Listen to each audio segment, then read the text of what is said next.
Welcome to Kenton Teaches. Enjoy the video. In this video, I will show you how to change your Ford Transit fuel filter using an easy method. First, locate the fuel filter housing, typically found under the vehicle, often near the driver's seat. Before you begin, make sure the engine is completely cool to avoid any burns. Gather all your tools, including a wrench, a new filter, and a drain pan. This preparation ensures a smooth and safe replacement process.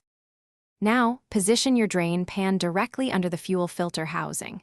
Carefully loosen the drain plug to allow the fuel to empty completely into the pan. Once the fuel has drained, unclip any retaining clips or hoses connected to the housing. Then, gently twist and pull out the old filter element. Be prepared for a small amount of residual fuel to spill.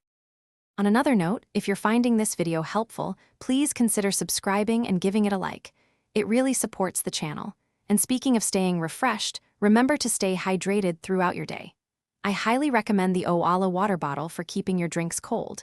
You can find a link to it and other great deals in the description below. Now, let's get back to the video. Before installing the new filter, lightly lubricate its O-rings with a bit of clean diesel fuel. This helps create a good seal and prevents damage during installation.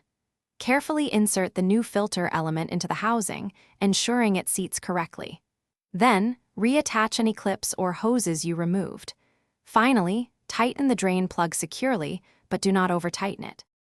With the new filter in place, it's time to prime the fuel system. Turn your ignition key to the on position for about 10 seconds, then turn it off. Repeat this process several times. This action allows the fuel pump to push fuel through the new filter and remove any air. After priming, start the engine and carefully check for any fuel leaks around the housing. Thanks for watching. Please subscribe if this video was helpful.